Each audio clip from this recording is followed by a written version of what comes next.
முதலமைச்சர் பழனிசாமியால் சொல்ல முடியல. பாரா என்ன சொல்றாரு? நாங்கள் மீண்டும் ஆட்சிக்கு வந்தால் 100 ரூபாய் குறைப்போம். ஆட பாவி மனுஷங்களா, நீங்க தானே ஆட்சியில் இருக்கீங்க. இன்னைக்கு குறைங்களேன், இன்னைக்கே குறைங்களேன். யார் வேண்டாங்கிற? தான் ஆட்சியில் இல்லைங்கிற முடிவுக்கு அவர் வந்துட்டாரா? மே மாதம் 2ஆம் தேதிக்கு பிறகு அவர் ஆட்சியில் இருக்க மாட்டார் என்று நமக்கு தெரியும். ஆனா இன்னும் 32 நாள் இருக்குல்ல, இந்த 32 நாள்ல விலையை குறைக்க வேண்டியது தானே. இந்த மத்தியிலே காங்கிரஸ் ஆட்சி இருந்தால் பெட்ரோல் விலை 50 ரூபாய்க்கு விற்க முடியும், டீசலை 45 ரூபாய்க்கு விற்க முடியும். நீங்க கட்டுற ஒவ்வொரு 94 ரூபாயிலையும் 33 ரூபா வரியாக உறிஞ்சுகிறார்கள் நரேந்திர மோடியும் பழனிசாமி அவர்களும். நீங்க கட்டுற 87 ரூபாயில 32 ரூபாயை உறிஞ்சுகிறார்கள் நரேந்திர மோடியும் பழனிசாமியும். 2 தலையாட்டு பொம்மை திறந்தாங்க. நான் வேடிக்கையா சுற்றுரையில் போட்டேன், இந்த 2 பொம்மைகளுக்கு சரியான பெயரை சூட்டிவிட்டால் நம்மளும் பரிசு தர்றேன்னு சொன்னேன். ஏராளமான பிள்ளைகள் பதில் எழுதினாங்க. என்ன எழுதினாங்க? ராமன் லட்சுமணன் பேர் வச்சாங்க இல்லையே, லவ குசானா பேர் வச்சாங்க இல்லையே, என்ன பேர் வச்சாங்க? இபிஎஸ் ஓபிஎஸ்னு பேர் வச்சாங்க. குடியுரிமை திருத்த சட்டத்தை எடுத்து நாடே போராடியது. டெல்லியில ஷாஹீன் பாக்ல நூற்றுக்கணக்கான ஆயிரக்கணக்கான பெண்கள் போராட்டம் நடத்தினாங்க. அனைத்து கட்சிகளும் கண்டிக்கிறார்கள், இன்றும் கண்டிக்கிறார்கள், ஒரு கட்சியை தவிர அதிமுக. 5 நாட்களுக்கு முன்னால் வாக்கெடுப்பு நடந்தபோது இந்தியா இந்த வாக்கெடுப்பை ஆதரிக்கவில்லை, புறக்கணித்தது. புறக்கணித்த செய்தி போனவுடன் இலங்கை அரசு இந்திய அரசுக்கு நன்றி சொல்கிறது. இதை விட ஒரு பாதக செயல் இருக்க முடியுமா? இதை விட ஒரு பச்சை துரோகம் இருக்க முடியுமா? நாளைக்கு ஒரு விளம்பரம் வரப்போகுது, நான் சொல்றேன், கவனமா கேளுங்க. நீங்க மளிகை கடையில் வாங்கின கடன் எல்லாம் ரத்து. இவர் அவற்றை கைமாத்து வாங்கியிருந்தா அதுவும் ரத்து. இது என்ன அரசு? என்ன அரசுன்னு கேட்கிறேன். இன்று நான் 4 வேட்பாளர்களுக்கு ஆதரவு தேடி மக்கள் மத்தியிலே பேசுவதற்காக வந்திருக்கிறேன். 4 வேட்பாளர்களிலே ஒரு வேட்பாளர் தமிழகத்தின் அடுத்த முதலமைச்சராக வர வேண்டும் என்ற உங்களுடைய கருத்தை நானும் பகிர்ந்து கொள்கிறேன். ஆகவே மிகுந்த கவனத்தோடு நான் சில கருத்துக்களை சொல்லப் போகிறேன். அதே கவனத்தோடு நீங்கள் கேட்க வேண்டும் என்று உங்களை அன்போடு நான் கேட்டுக்கொள்கிறேன். இந்த கூட்டத்தை முடித்துவிட்டு நான் அருமை நண்பர் சேகர் பாபு அவர்கள் தொகுதிக்கு போகணும்.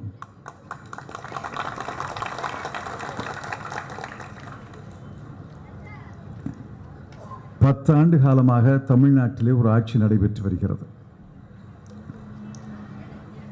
முதல் 5 ஆண்டுகளுக்கு பிறகே அந்த ஆட்சியை நீக்கி இருக்க வேண்டும். ஆனால் நம்முடைய துரதிர்ஷ்டமா தமிழ்நாட்டின் தலையெழுத்தா தெரியல, 10 ஆண்டுகள் இந்த ஆட்சி நீடித்து விட்டார். இந்த 10 ஆண்டுகளிலே முதல் 5 ஆண்டுகளை நீங்க மறந்திருக்க மாட்டீங்கன்னு நினைக்கிறேன். அன்று யார் முதலமைச்சராக இருந்தார்கள் என்பதெல்லாம் உங்களுக்கு தெரியும். அவர் மறைந்து விட்டார். ஆகவே அவரை பற்றி நான் பேசுவது மரபல்ல, நாகரிகம் அல்ல, பேச மாட்டேன். ஆனால் அவருடைய அரசை பற்றி பேசணும். அவர்தான் 1991 முதல் 96 வரை, 2001 முதல் 2006 வரை, 2011 முதல் 2016 வரை தமிழ்நாட்டிலே முதலமைச்சராக இருந்தார். அந்த அரசுக்கு நான் ஒன்றும் அத்தாட்சி தர வேண்டிய அவசியம் இல்லை. உச்ச நீதிமன்றமே அத்தாட்சி தந்துவிட்டது. அந்த 15 ஆண்டுகளை இன்று பெரிதாக கொண்டாடுகிறார்கள் இன்றைய ஆட்சியாளர்கள். அவர்கள் வழியிலே வெற்றி நடை போடுகிறோம் என்று சொல்கிறார்கள். அவர்கள் வழியிலே என்ன வழி? உச்ச நீதிமன்றம் என்ன அத்தாட்சி தந்தது? 4 ஆண்டுகள் சிறை தண்டனை, 100 கோடி ரூபாய் அபராதம், அனைத்து சொத்துக்களும் பறிமுதல், கோடநாடு எஸ்டேட்லேருந்து போயஸ் கார்டன் வீடு வரைக்கும். இதை விட ஒரு அத்தாட்சி வேணுமா? அந்த 15 ஆண்டுகளிலே தமிழகத்திலே எவ்வளவு அவலங்கள், எவ்வளவு துன்பங்கள், எவ்வளவு கேடுகள், எவ்வளவு ஊழல்கள், எவ்வளவு சரிவுகள் ஏற்பட்டன என்றதால் உங்களுக்கு தெரியும். அதை கெட்ட கனவாக மறந்து விடுங்கள். அந்த நிலை மீண்டும் தமிழ்நாட்டுக்கு வர வேண்டாம். அந்த கனவு பகலிலேயோ இரவிலேயோ நம்மை வந்து துன்புறுத்த வேண்டாம். எதற்காக இதை நான் குறிப்பிட்டு சொல்ல வேண்டும் என்றால், இன்று ஆட்சியில் இருப்பவர்கள் அவர்கள் வழியிலே வெற்றி நடை என்கிறார்கள். இது வெற்றி நடை அல்ல, இது வெற்று நடை, வெற்று பேச்சு.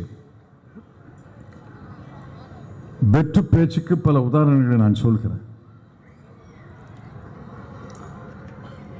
இந்த 10 ஆண்டுகளிலே தமிழ்நாடு எந்த வழியிலே முன்னேறி இருக்கிறது? இந்த பகுதியில் உழைக்கும் மக்கள் அதிகம். இங்கேயே பிறந்து வளர்ந்தவர்களும் இருக்கீங்க, தமிழ்நாட்டின் பல பகுதிகளிலிருந்து பிழைக்க வந்தவர்களும் இருக்கீங்க.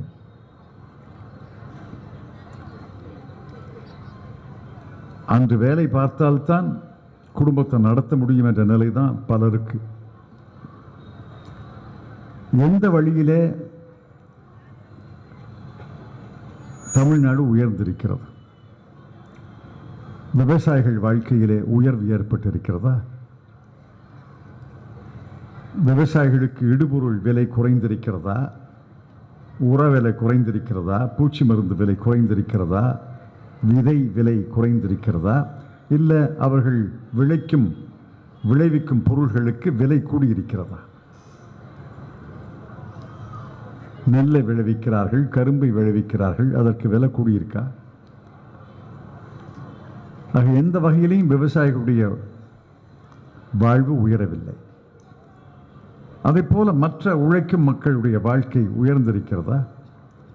சிறு குறு தொழில்கள் உயர்ந்திருக்கின்றனவா? கடந்த 4 ஆண்டுகளிலே தமிழ்நாட்டிலே மட்டும் 50,000 சிறு குறு தொழில்கள் மூடப்பட்டிருக்கின்றன.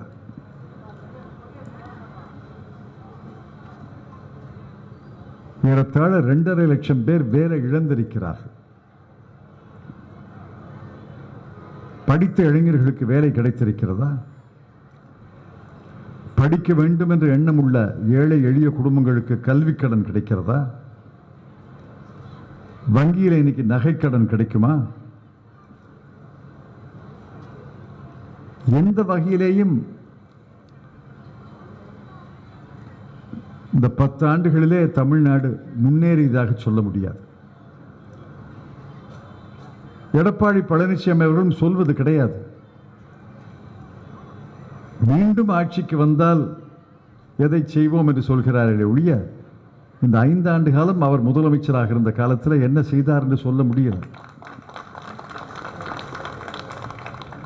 உதாரணத்துக்கு ஒன்று சொல்றேன்.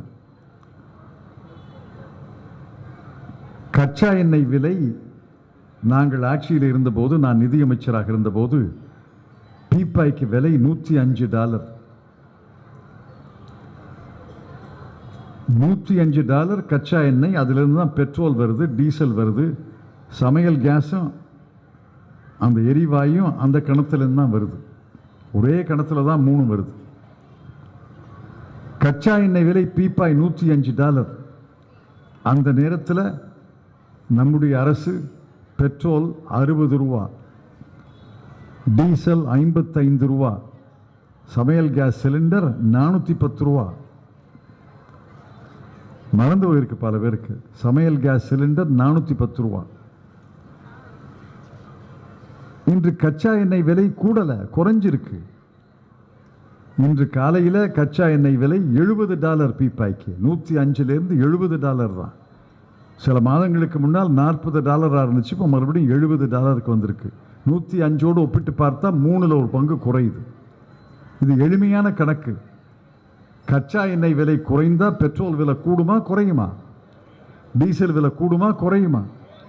ஏன் இன்னைக்கு பெட்ரோல் 94 ரூபாய்க்கு விற்கிது? ஏன் டீசல் 87 ரூபாய்க்கு விற்கிது? ஏன் சமையல் கேஸ் சிலிண்டர் 1000 ரூபாய்க்கு கொடுக்குறாங்க?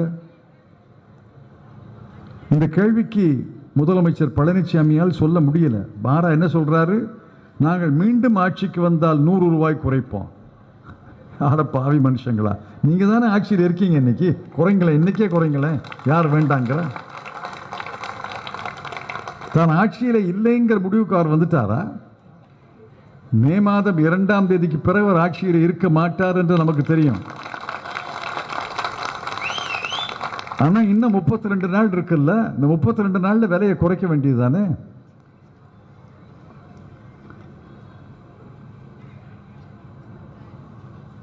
உங்களுடைய ரத்தத்தை, வியர்வையை, உழைப்பை சுரண்டுகிறார்கள். அதை தெரிஞ்சுக்க. நரேந்திர மோடி அரசும் பழனிசாமியுடைய அரசும் உங்கள் உழைப்பை, வியர்வையை, ரத்தத்தை உறிஞ்சுகிறார்கள். உங்களை சுரண்டுகிறார்கள். உங்கள் உழைப்பை சுரண்டுகிறார்கள். இந்த மத்தியிலே காங்கிரஸ் ஆட்சி இருந்தால் பெட்ரோல் விலை 50 ரூபாய்க்கு விற்க முடியும். டீசலை 45 ரூபாய்க்கு விற்க முடியும். ஏறத்தாழ அந்த விலைக்கு விற்க முடியும். அந்த விலைக்கு விற்காததுக்கு காரணம் தெரிஞ்சுக்கணும். நீங்க கட்டுற ஒவ்வொரு 94 ரூபாயிலையும் 33 ரூபா வரியாக உறிஞ்சுகிறார்கள் நரேந்திர மோடியும் பழனிசாமி அவர்களும். நீங்க கட்டுற 87 ரூபாயில 32 ரூபாயை உறிஞ்சுகிறார்கள் நரேந்திர மோடியும் பழனிசாமியும். இந்த லட்சணத்தில் மீண்டும் ஆட்சிக்கு வந்தா விலை கூடுமே ஒழிய குறையாது. இந்த மாதிரி பல உதாரணங்களை சொல்ல முடியும்.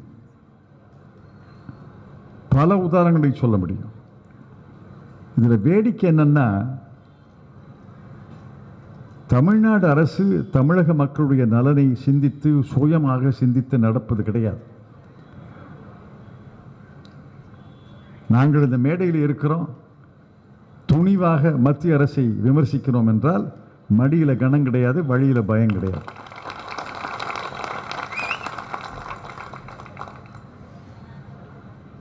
வானதி சீனிவாசன் ஒரு அம்மையார் இருக்காங்க.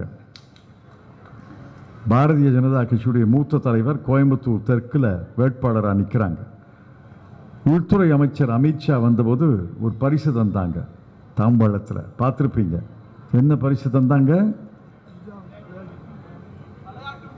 2 தலையாட்டு பொம்மை தந்தாங்க. நான் வேடிக்கையாக சுற்றுரையில் போட்டேன், இந்த 2 பொம்மைகளுக்கு சரியான பெயரை சூட்டிவிட்டால் நம்மளும் பரிசு தர்றேன்னு சொன்னேன். ஏராளமான பிள்ளைகள் பதில் எழுதினாங்க. என்ன எழுதினாங்க? ராமன் லட்சுமணன் பேர் வச்சாங்க இல்லையே, லவ குசானா பேர் வச்சாங்க இல்லையே, என்ன பேர் வச்சாங்க? இபிஎஸ் ஓபிஎஸ்ன்னு பேர் வச்சாங்க. மத்திய அரசோடு மாநில அரசு இணக்கமாக இருக்க வேண்டாம் நான் சொல்லலை. மத்திய அரசோடு மாநில அரசு இணக்கமாக தான் இருக்கணும். ஆனால் அதே நேரத்தில் அடிமையாக இருக்கக்கூடாது. தஞ்சாவூர் பொம்மைக்கு தலை மட்டும்தான் ஆடும். இவர்களுக்கு தலையாடுது, காதாடுது, கழுத்தாடுது, கையாடுது, காலாடுது. அப்படி என்ன பயம்னு கேட்கிறேன். தட்டி கேட்க வேண்டுமா இல்லையா? தமிழ்நாட்டுக்கே ஒரு தலைக்குனிவு. தமிழ்நாடு அரசு தட்டி கேட்பது கிடையாது. அதனுடைய விளைவுகளை பாருங்க. 2016ஆம் ஆண்டு நவம்பர் மாதம் 8ஆம் தேதி பண மதிப்பு இழப்பு. எல்லாரும் தட்டி கேட்டோம், அதிமுக மட்டும் தட்டி கேட்கல. பணமதிப்பு இழப்பால் எத்தனை குடும்பங்கள் நசிஞ்சு போன, எத்தனை தொழில்கள் முடக்கப்பட்டன, எத்தனை சிறு குறு தொழில்கள் மூடப்பட்டன. பணமதிப்பு இழப்பு தவறு என்று உலகத்தின் அனைத்து பொருளாதார அறிஞர்களும் கூறிவிட்டார்கள். ஒரு பொருளாதார அறிஞர் மட்டும் அது நியாயம்னு சொல்றார். அவர் பேர் நரேந்திர மோடி. பணமதிப்பு இழப்பால் இந்திய பொருளாதாரம் சரியும் நாங்கள் சொன்னோம். சரிஞ்சதா இல்லையா? 2016 நவம்பர் மாதம் 8ஆம் தேதி பணமதிப்பு இழப்பு 2017 தொடக்கத்தில் இருந்து 17 சரிஞ்சு, 18 சரிஞ்சு, 19 சரிஞ்சு, 20 எதிர்மறை ரிசெஷன் சொல்றமே, எதிர்மறையாக 25.1% சரிஞ்சிருக்கு. அடுத்தது என்ன கொண்டாந்தாங்க? ஜிஎஸ்டி வரி முறை. கடத்தரவில் போய் கடைக்காரர்களை பாருங்க, கேளுங்க. ஜிஎஸ்டி குளறுபடி வரிமுறைகளால் அனைத்து சிறு குறு தொழில்களும் நசிந்து விட்டன. ஒரு கடைக்காரர் இந்த ஜிஎஸ்டி சட்டத்தை பின்பற்றி கணக்கு எழுத முடியாது.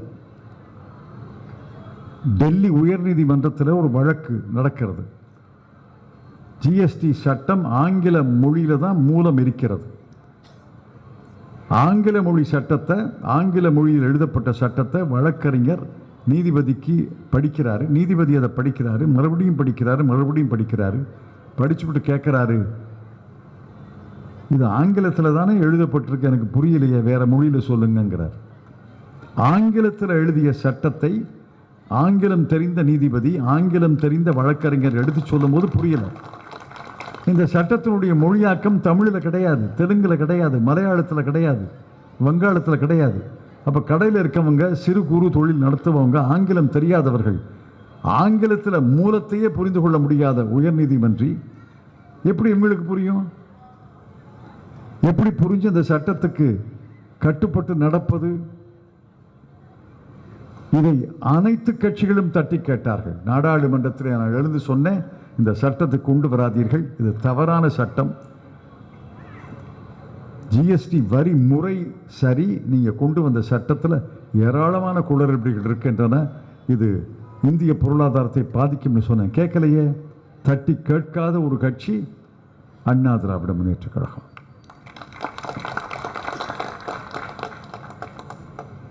ரெண்டாயிரத்தி 19 மீண்டும் நரேந்திர மோடி ஆட்சிக்கு வந்த பிறகு முதலாக செய்த காரியம் என்ன?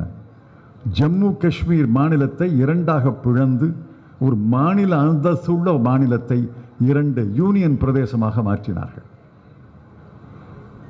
இது பேராபத்தில் போய் முடியும். இதே வழியை கடைபிடித்து எல்லா மாநிலத்தையும் துண்டாடலாமே. மேற்கு வங்காள மாநிலத்தில் டார்ஜிலிங்கில் ஒரு போராட்டம் நடைபெறுகிறது. ஆகவே டார்ஜிலிங்கை துண்டாடுகிறோம். யார் கண்டா? தமிழ்நாட்டை கூட சேர சோழ பாண்டியன்னு துண்டாடலாம். இதை எடுத்து வழக்கு இருக்கு, அந்த வழக்கை நடத்த மாட்டேங்கிறாங்க. உச்ச நீதிமன்றத்தில் வழக்கு விசாரணைக்கு வரல. அனைத்து கட்சிகளும், உலகத்தின் அனைத்து நாடுகளும், உலகத்திலே மனித உரிமைகளை மதிக்கின்ற அனைத்து அமைப்புகளும் 2019 ஆகஸ்ட் மாதம் 5ஆம் தேதி அரசு செய்த மாபெரும் தவறை கண்டிக்கிறார்கள். ஜம்மு காஷ்மீர் என்ற மாநிலத்தை துண்டாடியது தவறு என்கிறார்கள், ஒரு கட்சியை தவிர அதிமுக. குடியுரிமை திருத்தச் சட்டம்.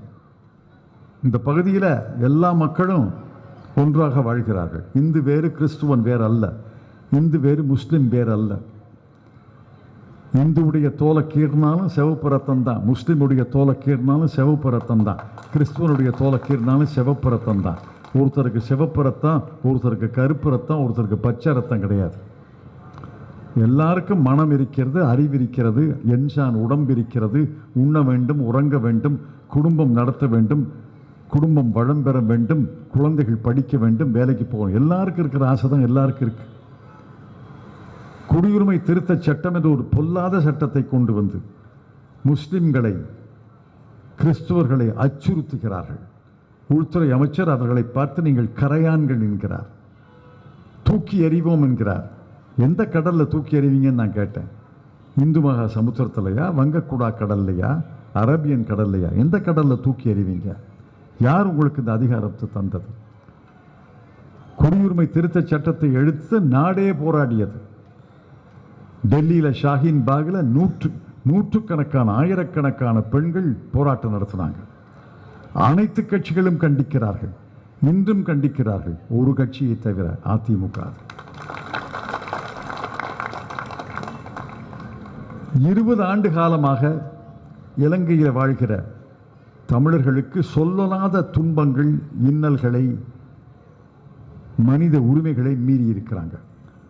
அன்று இராணுவ அமைச்சராக இருந்தவர் தான் இன்னைக்கு இலங்கையினுடைய அதிபராக வந்திருக்கிறார், கோத்தபய ராஜபக்ஷ.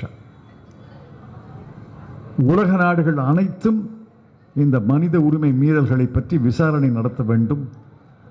பொது விசாரணை, உலகத்தின் தலை சிறந்த நீதிபதிகள் 5 பேர் நடத்த வேண்டும் என்று கோரிக்கை விடுக்கிறார்கள்.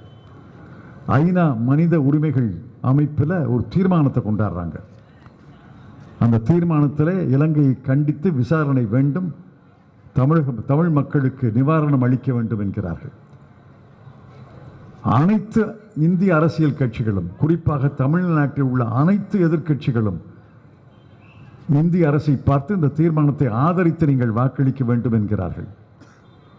22 நாடுகள், ஜனநாயக நாடுகள், பெரிய நாடுகள், தமிழர்களே இல்லாத நாடுகள் கூட வாக்களிக்கிறது. 5 நாட்களுக்கு முன்னால் வாக்கெடுப்பு நடந்தபோது இந்தியா இந்த வாக்கெடுப்பை ஆதரிக்கவில்லை, புறக்கணித்தது. புறக்கணித்த செய்தி போனவுடன் இலங்கை அரசு இந்திய அரசுக்கு நன்றி சொல்லுகிறது. இதை விட ஒரு பாதக செயல் இருக்க முடியுமா? இதை விட ஒரு பச்சை துரோகம் இருக்க முடியுமா? அனைத்து அரசியல் கட்சிகளும் இந்தியா புறக்கணித்ததை கண்டிக்கிறார்கள், ஒரு கட்சியை தவிர, அதிமுக.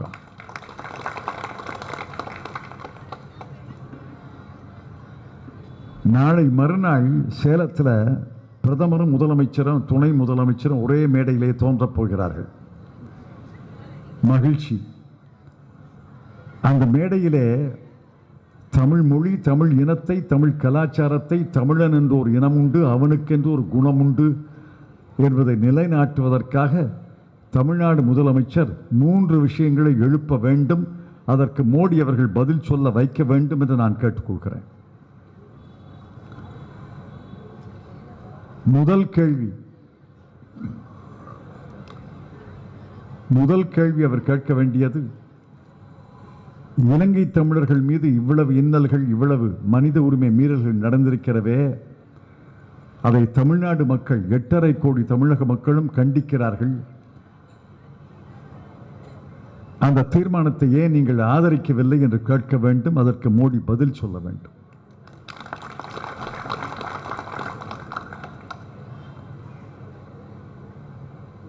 அரசு பள்ளிகளிலே படித்த மாணவர்களுக்கு 7.5 உள் ஒதுக்கீடுன்னு தமிழ்நாடு அரசு அறிவிச்சு, நாங்கள் சட்டமெல்லாம் போட்டுட்டோம் பாருங்க, ஆளுநரை கட்டாயப்படுத்தி ஒப்புதல் வாங்கணும்னு பீற்றிக் கொள்கிறார்கள். பக்கத்து புதுச்சேரியில் இந்த 7.5% ஒதுக்கீடுக்கு பதிலாக 10% ஒதுக்கீடுகள் தந்திருக்காங்க. அதை எதிர்த்து சென்னை உயர்நீதிமன்றத்தில் வழக்கு. அந்த வழக்கில் மத்திய அரசு பிரமாண பத்திரம் தாக்கல் செய்கிறது. இது செல்லாது, உள்ளொதுக்கீடு செல்லாது, அரசு பள்ளி மாணவர்களுக்கு உள்ளொதுக்கீடு செல்லாது, இதை நாங்கள் எதிர்க்கிறோம் என்று மத்திய அரசு, நரேந்திர மோடி அரசு பிரமாண பத்திரம் தாக்கல் செய்திருக்கிறது. 10% செல்லாதுன்னா அந்த 7.5% செல்லுமா செல்லாதா? இதை நாளை மேடையில் கேட்கணும் முதலமைச்சர் பழனிசாமி அவர்கள்.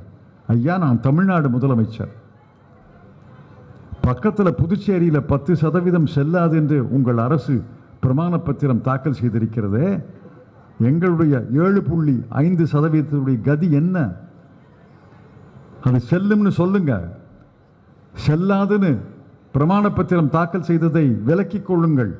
புதுச்சேரியில் 10% செல்லும், தமிழ்நாட்டில் 7.5% செல்லும் என்று முதலமைச்சர் கேட்க வேண்டும். அதற்கு மோடி பதில் சொல்ல வேண்டும்.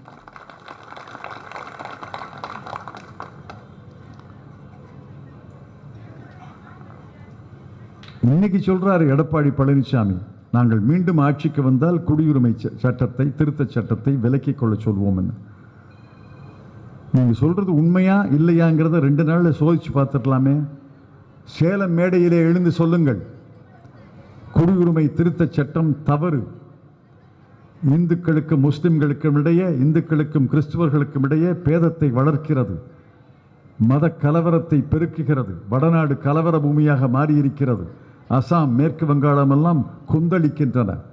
இதை தமிழ்நாட்டு மக்கள் எதிர்க்கிறோம். நாங்கள் ஆட்சிக்கு மீண்டும் வந்தால் இந்த குடியுரிமை திருத்தச் சட்டத்தை விலக்கிக்க சொல்வோம் என்று தேர்தல் அறிக்கையிலே சொல்லிவிட்டோம். ஆகவே கேட்கிறேன் பிரதமர் அவர்களே, இந்த மேடையிலே பதில் சொல்லுங்கள், குடியுரிமை திருத்தச் சட்டத்தை விலக்கிக் கொள்வீர்களான்னு கேட்கணும். அவர் பதில் சொல்லணும்.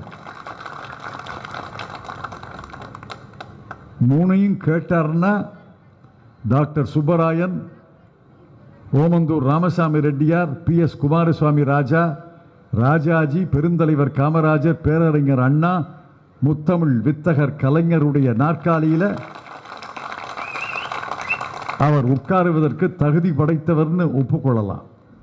3 கேள்வியை கேட்டால் அதுக்கு பதில் வாங்கினா, 3 கேள்வியை கேட்காட்டி அதுக்கு பதில் கிடைக்காட்டி என்ன முடிவுக்கு வர்றது? என்ன முடிவுக்கு வர்றது? மடியில் கணம் இருக்கு, வழியில் பயம் இருக்குங்கிற முடிவுக்கு வரணும். நண்பர்களே, இந்த ஆட்சி மாற்றம் ஏற்பட வேண்டும். 10 ஆண்டுகள் வெற்று பேச்சு ஆட்சியாக இந்த ஆட்சி இருந்தது. வெற்றி நடைபோடும் அரசு அல்ல, வெற்று நடை வெற்று பேச்சு அரசு. ஒருத்தனை பார்த்து கேட்டாங்களாம், உங்க அப்பா அவனுக்கு என்ன விட்டுட்டு போயிருக்காருன்னு. நிறைய விட்டுட்டு போயிருக்காருன்னா, என்னையா விட்டுட்டு போனாரு? வீடு விட்டுருக்காரா, நிலம் வச்சிருக்கிறாரா, பேங்க்ல ரொக்கம் வச்சிருக்காரா, தங்க நகை வச்சிருக்காரா? இல்லை, நிறைய வச்சுட்டு போயிருக்காரு. என்னையா வச்சுட்டு போனாரு? 4,85,000 கோடி ரூபாய் கடனை வச்சுட்டு போனாருன்னு சொன்னாங்க. அதைத்தான் எடப்பாடி பழனிசாமி அரசு விட்டு விட்டு போகிறது. 4,85,000 கோடி ரூபாய் கடனை வைத்து விட்டு போகிறார்கள். 2020-21 வருவாய் பற்றாக்குறை மட்டும் 65,994 கோடி ரூபாய். அந்த வருவாய் பற்றாக்குறையை நிரப்புவதற்கு மேலும் கடன் வாங்கணும். இந்த புது வருஷம் பிறந்து முடியும் போது 4,85,000 இல்ல 5,50,000 லட்சம் கோடி ரூபாய் கடன் இருக்கும். இந்த கடன் ஒரு பக்கம் இருக்கிற நேரத்தில் விவசாய கடனை ரத்து செய்கிறேங்கிறாரு. ரொம்ப மகிழ்ச்சி. நான் தான் இந்தியாவில் முதலாக 60,000 கோடி ரூபாய் விவசாய கடனை ரத்து செஞ்சேன். ஆனால் 60,000 கோடி ரூபாய் சுளையா எடுத்து வங்கிக்கு கட்டிட்டு தான் ரத்து செய்ய முடியும். வங்கி கொடுத்த கடனை அரசு ரத்து செய்ய முடியாது. வங்கிக்கு பணத்தை கட்டிட்டு மக்கள் கடனை ரத்து செய்யலாம். அப்படித்தான் நான் செய்தேன். 60,000 கோடி ரூபாயை சுளையா எடுத்து வச்சுட்டு, உன் பணம் உனக்கு இருக்கையா, கடனை ரத்து செய்யின்னு சொன்னேன். ரிசர்வ் வங்கி ஒப்புதல் தந்தது. இவர் 12,110 கோடி ரூபாய் கடனை ரத்துங்கிறாரு முதலமைச்சர். துணை முதலமைச்சர் 5,000 கோடி ரூபாய் எடுத்து வைக்கிறார். எஞ்சி உள்ள 7,110 கோடி ரூபாய் யார் தர்றது? தெரியாம கேட்கிறேன், யார் தர்றது? அது பரவாயில்ல. சட்டசபை கலைவதற்கு 1 மணி நேரத்துக்கு முன்னாடி தேர்தல் அறிவிக்கை வருதுன்னு தெரிஞ்ச பிறகு அவசர அவசரமாக வெள்ளை பேப்பர் எடுத்து எழுதுகிறார். அதிகாரிகளுக்கு தெரியாது, அமைச்சர்களுக்கு தெரியாது. எடப்பாடி பழனிசாமி எழுதுகிறார். என்ன எழுதுகிறார்? மகளிர் சுய உதவிக்குழு கடன் ரத்து. எந்த மகளிர் சுய உதவிக்குழு? எந்த கடன்? எவ்வளவு கடன்? அசல் எவ்வளவு? வட்டி எவ்வளவு? நான் கேட்குற கேள்விக்கு அவர் பதில் சொல்ல மாட்டார். ஏன்னா அவருக்கே பதில் தெரியாது. இல்லை, வெள்ளை பேப்பரில் எழுதுனது தானே தெரியும். அடுத்தது அறிவிக்கிறாரு, நகைக்கடன் 6 பவுன் வரைக்கும் ரத்து. எந்த நகைக்கடன்? தேசோடமையாப்பட்ட வங்கியில் வச்சதா, தமிழ்நாடு கிராம வங்கியில் வச்சதா, தொடக்க கூட்டுறவு வங்கியில் வச்சதா, அல்லது இந்த தனியார் நகை அடகு கடையில் வச்ச கடனும் ரத்தா? அது போட்டும். அறிவிக்காத ஒன்றை விளம்பரம் பண்றாங்க. 3 நாளைக்கு முன்னாடி முழு பக்கம் விளம்பரம் பார்த்துருப்பீங்க. ஆங்கில ஏடுகளில், தமிழ் ஏடுகளில் முழு பக்கம் 2 பக்கம் விளம்பரம். அதில் என்ன சொல்றாரு? கல்வி கடன்லாம் ரத்து, நெசவாளர் கடனெல்லாம் ரத்து. நாளைக்கு ஒரு விளம்பரம் வரப்போகுது. நான் சொல்றேன், கவனமா கேளுங்க. நீங்க மளிகை கடையில் வாங்கின கடனெல்லாம் ரத்து. இவர் அவற்றை கைமாத்து வாங்கியிருந்தா அதுவும் ரத்து. இது என்ன அரசு? என்ன அரசுன்னு கேட்கிறேன். நியாயமா எடப்பாடி பழனிசாமி அவர்கள் நம்ம மனதில் இடம் பிடிக்கணும்னா ஒன்று செய்யலாம். நான் தான் தமிழ்நாடு முதலமைச்சர், எனக்கு சர்வ அதிகாரம் இருக்கிறது. தமிழ்நாடு அரசு வாங்கிய 4,85,000 கோடி கடனை ரத்துன்னு அறிவிக்கணும். அறிவிச்சா பாராட்டலாம். வெற்று பேச்சு அரசு நமக்கு தேவை. வெற்று பேச்சு அரசு அல்ல நமக்கு தேவை. நம்முடைய குரலை கேட்டு செவி மடுத்து நம்முடைய தேவைகளை உணர்ந்து செய்யக்கூடிய அரசு. அத்தகைய கூட்டணியை தளபதி மு க ஸ்டாலின் அமைத்திருக்கிறார்.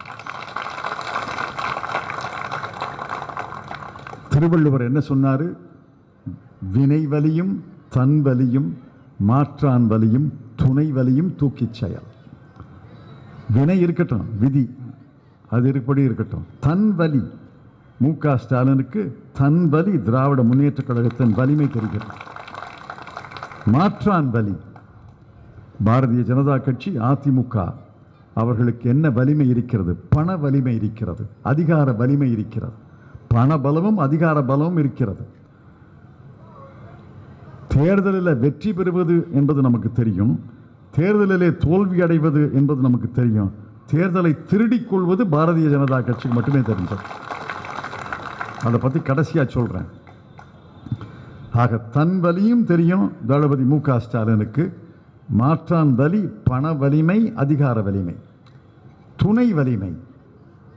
துணை வலிமை இந்திய கம்யூனிஸ்ட் கட்சி, மார்க்சிஸ்ட் கம்யூனிஸ்ட் கட்சி, விடுதலை சிறுத்தைகள், இந்தியன் யூனியன் முஸ்லிம் லீக், மறுமலர்ச்சி திராவிட முன்னேற்ற கழகம், இந்தியாவின் மூத்த கட்சி காங்கிரஸ் கட்சி, துணை வலியும் தெரியும். ஆக இந்த தேர்தலிலே தன் வலியும் துணை வலியும் வெல்ல வேண்டும் என்று நீங்கள் உதயசூரியன் சின்னத்திலே வாக்களிக்க வேண்டும். மிகுந்த எச்சரிக்கையாக வாக்களிக்கணும். 234 தொகுதிகளிலேயும் எச்சரிக்கையாக வாக்களிக்கணும். காரணம் என்னன்னா, இந்த தேர்தல் அறிக்கை நிறைவேறணும்னா நம்முடைய அரசு வலிமையான அரசாக இருக்கணும். 234 தொகுதிகளில் அனைத்து தொகுதிகளிலேயும் வெற்றி பெற வேண்டும் என்பது என்னுடைய ஆசை. குறைந்தபட்சம் 200 தொகுதிகளிலேயாவது வெற்றி பெற வேண்டும் என்பது நம்முடைய லட்சியமாக இருக்கணும். ஏன்னா கோவாவில் வென்றது காங்கிரஸ் கட்சி, தேர்தலை திருடி கொண்டது பாரதிய ஜனதா கட்சி. மணிப்பூரில் வென்றது காங்கிரஸ், திருடியது பாஜக. அருணாச்சல பிரதேசத்தில் வென்றது காங்கிரஸ், திருடியது பாஜக. கர்நாடகத்தில் வென்றது எங்கள் கூட்டணி, திருடியது அவர்கள். மத்திய பிரதேசத்தில் வென்றது நாங்கள். ஓராண்டு காலம் ஆட்சி நடத்தினோம், பிறகு எங்களிலே விலைக்கு சில பேரை வாங்கிட்டு அவர்கள் திருடி கொண்டார்கள் தேர்தலை. தேர்தலை திருடுவதிலே கைதேர்ந்தவர்கள் பாரதிய ஜனதா கட்சி. தமிழக மக்களுடைய வாக்குகள், தமிழக மக்களுடைய முடிவுகள், தமிழக மக்களுடைய தீர்ப்பை திருடாமல் இருக்க வேண்டும் என்றால் 200 இடங்களிலே நம்முடைய மதச்சார்பற்ற முற்போக்கு கூட்டணி வெற்றி பெற வேண்டும். நீங்கள் எங்களுடைய வேண்டுகோளை ஏற்று திராவிட முன்னேற்ற கழகத்தை ஆட்சி பொறுப்பிலே அமர்த்துங்கள்.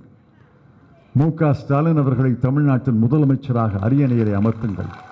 இந்த தேர்தல் அறிக்கை நிறைவேற்றப்படும் என்ற உறுதியை நான் கூறுகிறேன். இந்த தேர்தல் அறிக்கையை நிறைவேற்றுவதற்கு நிதி ஆதாரம் தமிழ்நாட்டிலே தேட முடியும். நிர்வாக திறமை தமிழ்நாட்டிலே இருக்கிறது. நிதி ஆதாரமும் நிர்வாக திறமையும் கூடி வரும் பொழுது நிச்சயமாக இந்த வாக்குறுதிகளை நிறைவேற்றுவார்கள். இதில் முக்கியமான வாக்குறுதிகளை நீங்கள் தெரிந்து கொள்ள வேண்டும். குடும்ப தலைவிகள் ஒவ்வொருவருக்கும் ஒவ்வொரு மாதமும் 1000 ரூபாய் தரப்படும். கொரோனா நிவாரணம் தர வேண்டும் என்று நாம் கெஞ்சி கெஞ்சி கேட்டிய போது நரேந்திர மோடி மனம் இழகல, எடப்பாடி பழனிசாமி மனசு இழகல. கொரோனா நிவாரணமாக ஆட்சிக்கு வந்த அடுத்த மாதமே 4000 ரூபாய் எல்லாருக்கும் தரப்படும். தமிழ்நாடு அரசு பணியிடங்கள் 3.5 லட்சம் பணியிடங்கள் காலியாக இருக்கின்றன. 3.5 லட்சம் பணியிடங்கள். கல்லூரிகளில், பொறியியல் கல்லூரியில், பாலிடெக்னிக் கல்லூரியில் மட்டும் 3000 பேராசிரியர்கள், உதவி பேராசிரியர்கள் இடம் காலியாக இருக்கு. ஒரு பக்கம் 70,000 ஆசிரியர்கள் பயிற்சி பெற்று வேலை இல்லாமல் இருக்காங்க. பல நூறு பள்ளிக்கூடங்களில் ஒரு ஆசிரியர் 2 ஆசிரியர் இருக்கார். 5 வகுப்பு 8 வகுப்பு இருக்கிற இடத்துல ஒரு ஆசிரியர் 2 ஆசிரியர் இருந்து என்ன பண்ணுறது? ஆக திராவிட முன்னேற்ற கழகம் வாக்குறுதி தருகிறது. நாங்கள் ஆட்சிக்கு வந்தவுடன் முதல் கடமையாக 3.5 லட்சம் அரசு பணியிடங்களை பூர்த்தி செய்வோம். 3.5 லட்சம் இளைஞர்களுக்கு வேலை தருவோம். 3.5 லட்சம் குடும்பங்களிலே விளக்கேற்றுவோம் என்று சொல்கிறார்கள். 70,000 ஆசிரியர்கள் பயிற்சி பெற்றவர்களுக்கு வேலை தருவோம் என்று சொல்கிறார்கள். அது மட்டுமல்ல, தமிழ்நாட்டிலே உள்ள கண்மாய், குளங்கள், நீர்நிலைகளை எல்லாம் பாதுகாப்பதற்காக, ஆக்கிரமிப்பு இல்லாமல் பாதுகாப்பதற்காக, சேதமடையாமல் பாதுகாப்பதற்காக 75,000 பணியாளர்களை நியமிக்கப் போகிறார்கள். அது மட்டுமல்ல, பொது சொத்துக்கள், சாலைகள், பாலங்கள், பொது கட்டிடங்கள் இவையெல்லாம் சேதமடையாமல், யாரும் அபகரித்துக் கொள்ளாமல் பார்ப்பதற்காக இன்னொரு 75,000 பேரை பணியிலே நியமிக்கப் போகிறார்கள். தமிழ்நாட்டிலே உள்ள கோயில்களுக்கு உள்ள சொத்து, நிலம் இவற்றையெல்லாம் பாதுகாப்பதற்கு 25,000 பேரை பணியிடங்களிலே நியமிக்கப் போகிறார்கள்.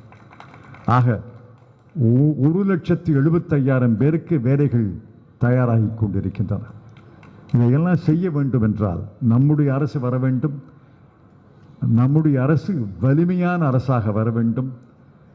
பெரிய பெரும்பான்மையோடு இந்த அரசு வர வேண்டும். யாரும் திருட முடியாத அரசு வர வேண்டும். யாரும் திருட முடியாத அரசு வர வேண்டும். பாரதிய ஜனதா கட்சி இதுவரைக்கும் சில்லறை வியாபாரம் தான் பண்ணிட்டு இருந்துச்சு. காங்கிரஸ் ஆட்சி செய்த காலத்தில் இடங்களில் அல்லது தேர்தலில் வென்ற இடங்களில் ஒரு 5 எம்எல்ஏ 4 எம்எல்ஏன்னு விலைக்கு வாங்கி சில்லறை வியாபாரம் பண்ணாங்க. இப்போ எதுக்கு சில்லறை வியாபாரம்? மொத்த வியாபாரம்னு அதிமுக மொத்தமாக வியாபாரம் பண்ணிட்டாங்க. சில்லறை வியாபாரமும் மொத்த வியாபாரமும் தமிழ்நாட்டிலே எடுபடாது என்று உலகத்துக்கு சொல்வதற்கு 200 இடங்களிலே நம்முடைய கூட்டணி வெற்றி பெற வேண்டும். அதை நீங்கள் செய்ய வேண்டும் என்று உங்களை அன்போடு கேட்டுக்கொள்கிறேன். தமிழ் மொழியை பாதுகாப்பதற்கு, தமிழ் இனத்தை பாதுகாப்பதற்கு, தமிழ் கலாச்சாரத்தை பாதுகாப்பதற்கு இந்த 3க்கும் முதல் பகைவன் பாரதிய ஜனதா கட்சி. பாரதிய ஜனதா கட்சி யார் பெற்ற குழந்தை? ஆர்எஸ்எஸ் இயக்கம் பெற்ற குழந்தை. ஆர்எஸ்எஸ் இயக்கம் சுதந்திர போராட்ட காலத்திலே அவர்கள் யாரும் சிறைக்கு செல்லவில்லை, செக்கிழுக்கவில்லை, அந்தமான் தீவுக்கு போகவில்லை. மாறாக வெள்ளைக்காரன் ஆட்சி தொடர்ந்து இருக்க வேண்டும் என்று சொன்னது கட்சி அது. அதில் சுதந்திர போராட்ட தியாகிகளே கிடையாது. அந்த கட்சி வடநாட்டில் வட இந்தியர்களால், மேட்டுக்குடியினரால், ஒரு வர்க்கத்தினரால், இந்தி மொழி பேசுபவர்களால் உருவாக்கப்பட்ட கட்சி. அந்த கட்சி தமிழ் மொழிக்கு பகை, தமிழ் இனத்துக்கு பகை. இந்து, முஸ்லிம், கிறிஸ்துவன் அனைத்தையும் இணைப்பது தமிழ் மொழி, தமிழ் இனம். தமிழ் மொழியும் தமிழ் இனமும் தான் நம்ம எல்லாம் இணைக்கின்றன. அந்த தமிழ் இனத்துக்கு பகை பாரதிய ஜனதா கட்சி. எல்லாவற்றுக்கும் மேலாக தமிழ் கலாச்சாரத்துக்கு பகை. தமிழ் கலாச்சாரத்தில் இந்த வர்ணத்தை நாம், வர்ணாசிரம தர்மத்தை நாம் ஏற்றுக்கொண்டதே கிடையாது. இருந்துச்சு 100 ஆண்டுகளுக்கு முன்னால், 80 ஆண்டுகளுக்கு முன்னால் இருந்தது. பிராமணன் தான் உயர்ந்தவன், சத்திரியன் அடுத்தது, வைசியன் 3வது, சூத்திரன் கடைசியில். பெரும்பகுதி தமிழ்நாட்டில் பெரும்பகுதி சூத்திரர்கள். இங்கே இருப்பவங்க பெரும்பகுதி சூத்திரர்கள். தலித்துக்கு இடமே கிடையாது. தலித்த மனுஷனாகவே பாரதிய ஜனதா கட்சி பார்ப்பது கிடையாது. இஸ்லாமியர்களுக்கு இடம் கிடையாது, கிறிஸ்துவர்களுக்கு இடம் கிடையாது. இந்தியாவின் 30% மக்களுக்கு இடம் கிடையாது. இந்த வர்ணாசிர தர்மம் தான் இருக்க வேண்டும் என்று பாரதிய ஜனதா கட்சி சொல்கிறது. உத்தரப்பிரதேசத்தை முதலமைச்சர் காவி அணிந்த யோகி சொல்கிறார், வர்ணாசிரம் தர்மம் தான் இந்தியாவை காப்பாற்றும். வர்ணாசிர தர்மத்தில் சூத்திரன் எதற்கும் பயன்பட மாட்டான். உயர் நீதிமன்றியாக, உச்ச நீதிமன்ற நீதிபதியாக, அதிகாரியாக, ஐஏஎஸ் அதிகாரியாக, ஐபிஎஸ் அதிகாரியாக, டாக்டராக, இன்ஜினியராக வர முடியாது. சூத்திரனுடைய வேலை தெரு கூட்டுவது, கழிப்பறையை சுத்தப்படுத்துவது, வண்டி இழுப்பது, மூட்டை சுமப்பது, சேரில் சகதியில் இறங்கி நிலத்தை உழுவது. இதுதான் சூத்திரன் வேலையா? இந்த வர்ணாசிரம தர்மத்தை ஒழிப்பதற்காகத்தானே தந்தை பெரியார் இந்த பூமியிலே அவதரித்தார். அவரும் அண்ணல் அம்பேத்கரும், பெருந்தலைவர் காமராஜரும், பேரறிஞர் அண்ணாவும் வர்ணாசிரம தர்மத்தை, சனாதன தர்மத்தை ஒழித்தார்கள். ஒழித்த பிறகுதான் தமிழ் மக்கள் உயர்ந்து எழுந்தார்கள். இது எல்லா இடத்திலையும் நம்மவர்கள் இருக்க முடிகிறது என்றால், இருக்கிறார்கள், இருப்பார்கள், எதிர்காலத்திலையும் இருக்க வேண்டும் என்றால் இந்த சனாதன தர்மம் ஒழிய வேண்டும். 70 ஆண்டுகள் கலைஞர் யாருக்காக எழுதினார்? யாருக்காக பேசினார்? அவர் ஒரு கட்சியினுடைய தலைவர், நாங்கள் வேறு கட்சியை சார்ந்தவர்கள், அவரவர்கள் வேறு கட்சி. ஆனால் 70 ஆண்டுகள் கலைஞர் எழுதியதை, பேசியதை மறந்துவிட முடியாது. யாருக்காக எழுதினார்? யாருக்காக பேசினார்? திருவல்லிக்கேணியில் ஒரு கூட்டத்தில் பேசும்போது நான் சொன்னேன், எழுதி எழுதி மெலிந்த விரல், பேசி பேசி கம்மிய குரல்னு சொன்னேன். 70 ஆண்டுகள் எழுதினார் தமிழ் சமுதாயத்துக்காக. தமிழ் மொழிக்காக, தமிழ் இனத்துக்காக, தமிழ் கலாச்சாரத்துக்காக. அந்த தந்தை பெரியார் பெயரால் கேட்கிறேன், பேரறிஞர் அம்பேத்கர் பெயரால் கேட்கிறேன், பெருந்தலைவர் காமராஜர் பெயரால் கேட்கிறேன், பேரறிஞர் அண்ணா பெயரால் கேட்கிறேன், முத்தமிழ் வித்தகர் கலைஞர் பெயரால் கேட்கிறேன். உதயசூரியன் சின்னத்திலே வாக்களித்து தமிழ் இனத்தை, தமிழ் மொழியை, தமிழ் கலாச்சாரத்தை காப்பாற்றி நம்முடைய அரசை தமிழகத்திலே நிறுவுங்கள். திராவிட முன்னேற்றக் கழகத்தை ஆட்சி பொறுப்பிலே அமர்த்துங்கள். தளபதி மு.க. ஸ்டாலின் அவர்களை முதலமைச்சர் அரியணையிலே அமர்த்துங்கள் என்று சொல்லி நன்றி தெரிவித்து விடைபெற்றுக் கொள்கிறேன். வணக்கம்.